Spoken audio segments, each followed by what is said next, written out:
Hello. হ্যাঁ, কোথায় আছেন আপনি? আচ্ছা, আপনারা কি কোনোদিনই ঠিক টাইমে ডেলিভারি করবেন না? আরে ম্যাডাম, আমি তো অনেকক্ষণ আগে আপনার ফ্ল্যাটের নিচে এসে দাঁড়িয়ে আছি। ফ্ল্যাটের নিচে?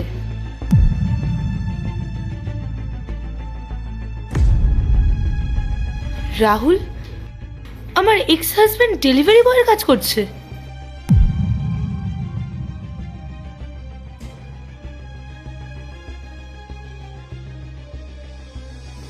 এই যে ম্যাডাম আপনার পার্সেল।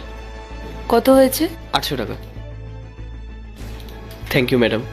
শুনুন, আসলে আমার কিছু জানার ছিল। আপনি যদি কিছু মনে না করেন তাহলে আমি আপনাকে কিছু জিজ্ঞেস করতে পারি? হ্যাঁ বলুন না, কি জানতে চান? আমি আপনাকে চিনি। আপনার যে ওয়াইফ ছিল না, পায়েল, সে আমার ফ্রেন্ড হয়। আচ্ছা। হ্যাঁ, কিন্তু আমি এটা বুঝতে পারছি না যে আপনি ডেলিভারি বয়ের জবটা কেন করছেন। আমি যতদূর শুনেছিলাম আপনি তো ভালো একটা জায়গায় জব করতেন। ম্যাডাম, যা হওয়ার সেটা তো হয়েই গেছে। আপনি আর জেনে কি করবেন? বলুন না, কি হয়েছে? আসলে ম্যাডাম, আমি যে ডেলিভারি বয়ের কাজটা করছি এটা আমার বাধ্যতা। কি এমন বাধ্যতা হলো যে আপনি এই ডেলিভারি বয়ের জবটা বেছে নিলেন? ছাড়ুন না ম্যাডাম, এসব জেনে আর কি হবে।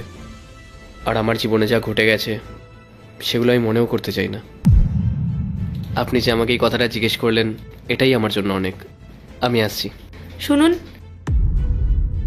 আপনি আমাকে ভুল বুঝবেন না, কিন্তু আপনার মনে যদি কোনো রকম কোনো কষ্ট থাকে তাহলে সেটা আপনি আমাকে বলতে পারেন। কাউকে নিজের কষ্টটা শেয়ার করলে কষ্টটা কমে। ম্যাডাম, আপনি ছাড়া আগে কেউ কখনো আমার কষ্টের কথা জিজ্ঞাসা করেনি। আর তাছাড়াও আপনিই বা আমার কষ্টের কথা জেনে কি করবেন? আমার কষ্টের কথা আপনাকে বলে আমি আপনাকে কষ্ট দিতে চাই না। আমাকে ক্ষমা করবেন, আমি আসছি।